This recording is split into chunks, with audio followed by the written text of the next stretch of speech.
Iya benar gitu.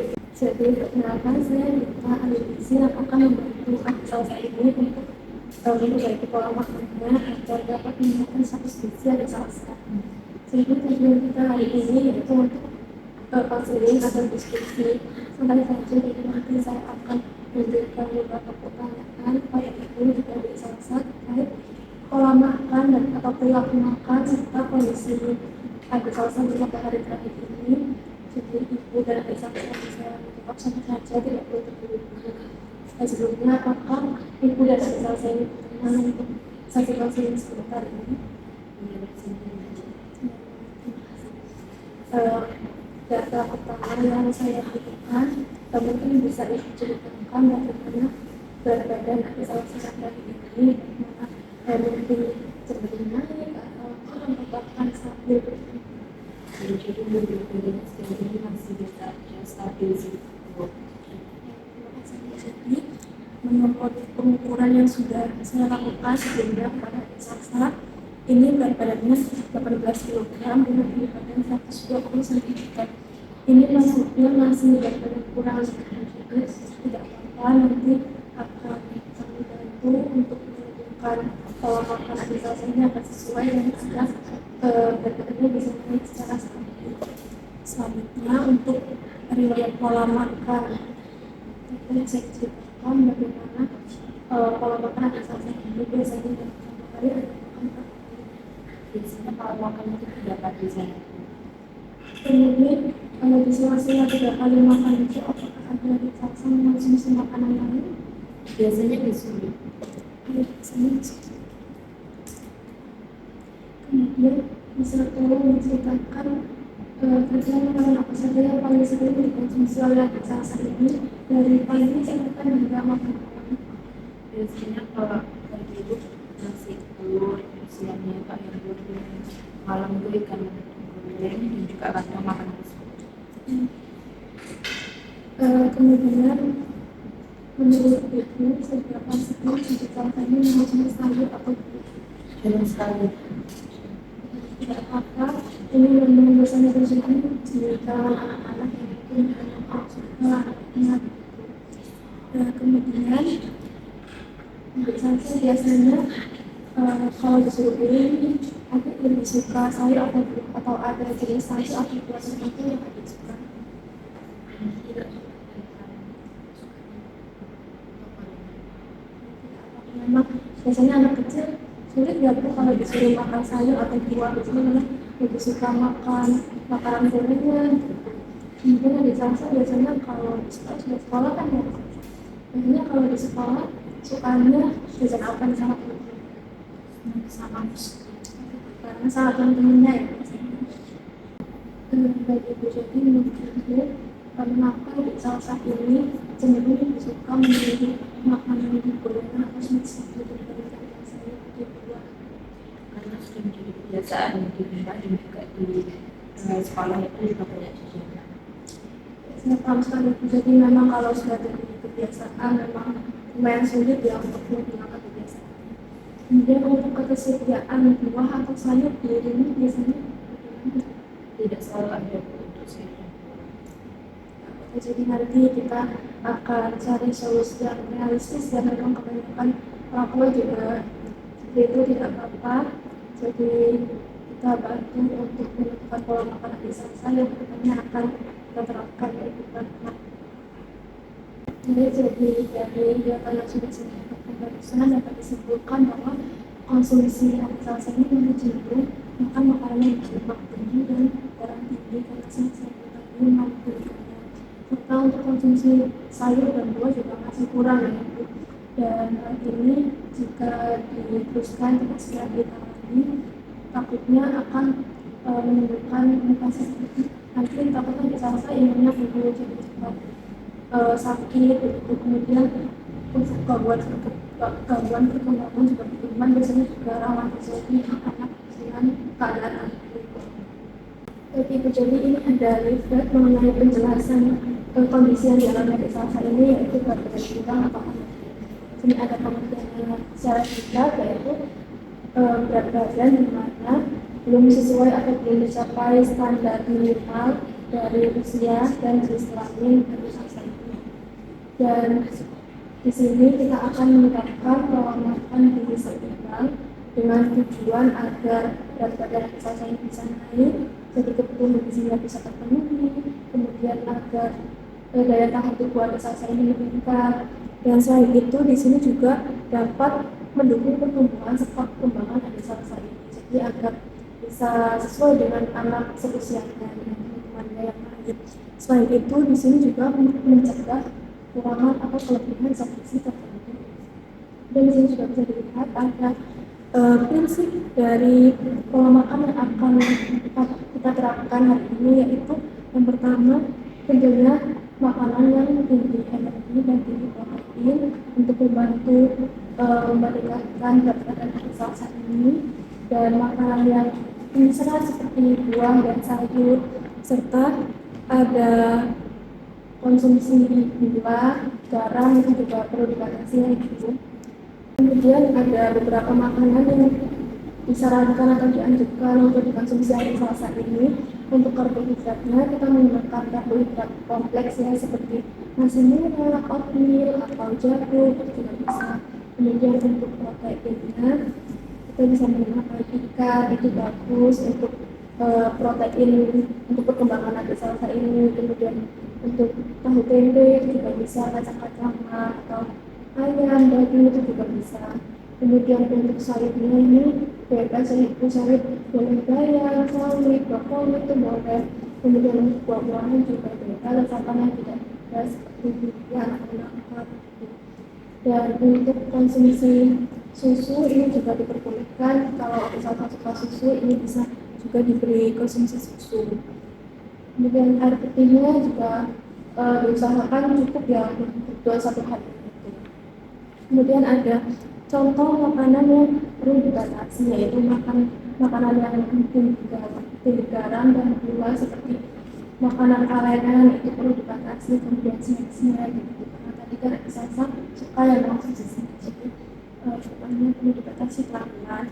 Kemudian ada makanan yang tinggi lemak jenuh itu perlu dibatasi, dan minuman bersoda itu juga sebenarnya tidak dianjurkan anak seusia salsa ini, jadi lebih baik untuk dihindari saja. Kemudian di sini ada contoh menu sehari, bisa dilihat pada media. Untuk sarapannya, contohnya di sini ada nasi putih dan beef teriyaki. Untuk sayurnya bisa menggunakan salad, dan untuk buahnya ini ada semangka, mungkin bisa jus atau bisa dikreasikan sesuai dengan selera hatinya. Kemudian untuk selingan paginya ada puding susu coklat, atau kalau kurang suka coklat bisa puding buah atau puding vanila gitu. Dan makan siangnya di sini ada nasi nori, mungkin nasinya nanti bisa dibentuk bola-bola begitu sama dengan nori yang nori tabur. Kemudian untuk protein hewaninya bisa menggunakan egg roll atau chicken pop. Kemudian untuk sayurnya bisa menggunakan tumis wortel, dan buahnya menggunakan buah melon. Kemudian untuk selingan sorenya di situ contohnya ada salad buah, dan makan malamnya ini bisa menggunakan sandwich. Barangkali adiknya ini lebih menarik begitu ya, agar jadi dikreasikan menjadi sandwich. Nanti proteinnya bisa menggunakan roti gandum lebih tinggi, dan untuk proteinnya bisa menggunakan ayam teriyaki, serta sayurnya mungkin selada biasanya yang perlu digunakan, atau bisa juga menggunakan nugget ayam untuk proteinnya tadi, atau sayurnya menggunakan jagung. Kemudian untuk buahnya mungkin buah pisang atau buah apel gitu. Di sini ada contoh porsi makanan yang mungkin nanti bisa diterapkan untuk adik salsa. Di sini contohnya yang pertama ada nasi putih. Ini untuk yang porsi kecil ini sudah cukup untuk sekali makan. Kemudian ini kalau menggunakan 1 centong, mohon maaf, untuk menggunakan takaran centong ini kira-kira bisa menggunakan 2 centong, ini bisa untuk 1 kali makan. Kemudian untuk mungkin menggunakan mie, bisa mie homemade ya tentunya. Di konsumsi adik salsa ini lebih baik memasak sendiri mie-nya. Ini mungkin untuk satu porsi ini sudah cukup satu piring. Kemudian untuk konsumsi protein mungkin contohnya di sini ada ayam. Satu potong paha ini satu kali makan sudah memenuhi. Kemudian ada ikan, misalnya satu ekor kecil ini ikan mas goreng ini sudah cukup. Atau kalau mau konsumsi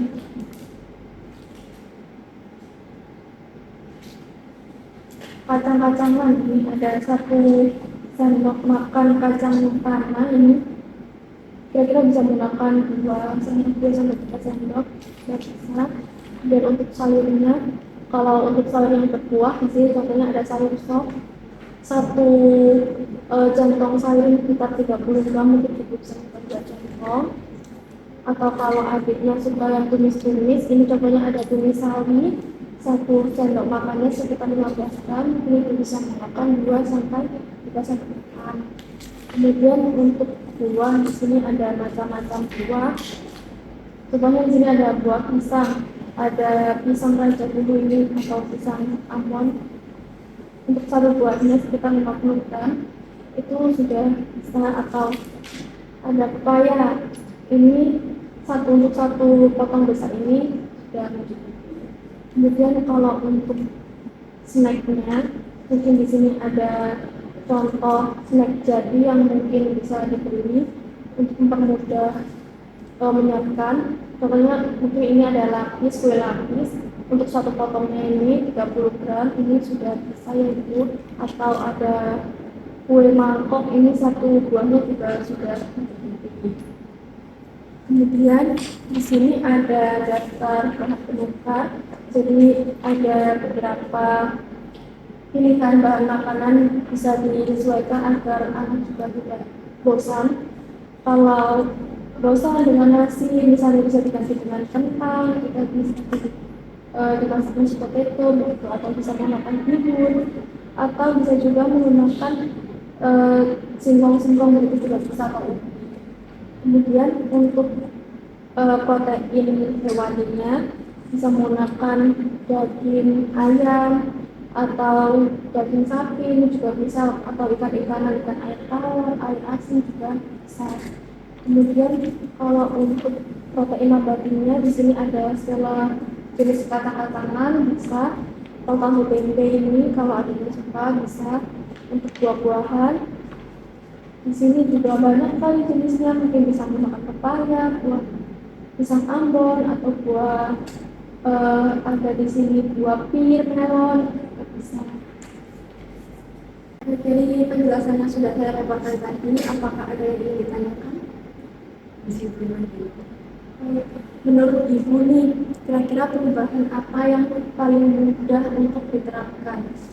Mungkin mulai kasih buat Itu dinamika cepat dari langkah kecil yang kedepannya akan berdampak sangat baik untuk kondisi adik salsa ini. Kemudian menurut Ibu, kalau untuk sayur, bagaimana cara agar anak Ibu ini mau memakan sayur? dibuat lebih menarik lagi. Itu ide yang sangat bagus ya Ibu, jadi bisa menjadi kunci keberhasilan kita ke depannya agar adik salsa mau mengonsumsi sayur gitu. Adik nanti kalau disuruh mamanya makan sayur atau makan sup itu mau ya Dek? Ini sudah pintar sekali adiknya ya untuk mau mencoba mengonsumsi sayur ini. Ya, kemudian Ibu, menurut Ibu, apakah pola makan ini memungkinkan untuk diterapkan di rumah? Iya, bisa dilakukan. Baik Ibu, saya izin memastikan ya pemahamannya Ibu. Jadi kira-kira menurut Ibu dari penjelasan saya tadi, perubahan apa saja yang mungkin bisa dilakukan di rumah? Dapat beli buah setiap hari dan juga makan Baik, sudah benar ya Ibu. Jadi nanti kalau disuruh makan buah tiap hari mau ya? Itu sudah pintar sekali. Kemudian kalau untuk jajan-jajanan sehat mau kan ya? Baik Ibu, jadi saya rangkum ya jadi penjelasan saya tadi, intinya yaitu kita akan mulai menerapkan makanan adik salsa ini dengan menambah buah dan sayur secara rutin, kemudian dengan mengurangi gorengan, serta mulai makan 3 kali makan utama dan 2 kali makanan selingan, dan memilih makanan yang sehat, sehat. Nah, ini bertujuan agar pertumbuhan adik salsa ini sehat dan gizinya terpenuhi. Jadi nanti untuk kedepannya saya akan memantau apakah berat badan adik salsa ini sudah bertambah, sudah normal begitu, dan apakah pola makannya sudah sesuai dengan pola makan yang kita sepakati hari ini. Jadi agar anak juga gizinya terpenuhi. Menurut Ibu, apakah ada kendala yang mungkin terjadi selama kita mulai menerapkan pola makan ini? Mungkin nanti anak akan mulai bosan. Tidak apa-apa, itu memang wajar ya, anak biasanya cepat bosan dengan variasi makanan itu saja. Jadi nanti bisa kita siasati dengan variasi menunya, kita buat lebih bervariasi. Baik Ibu dan adik salsa, terima kasih atas waktu dan kerjasamanya hari ini. Saya sangat menghargai waktu Ibu dan adik salsa sudah berkenan untuk menjawab beberapa pertanyaan dari saya. Semoga adik salsa kedepannya mau ya untuk mengonsumsi sayur dan buah agar berat badannya juga naik sudah normal gitu. Dan mohon maaf apabila selama penyampaian materi ini terdapat kata atau perbuatan yang kurang berkenan. Terima kasih. Terima kasih.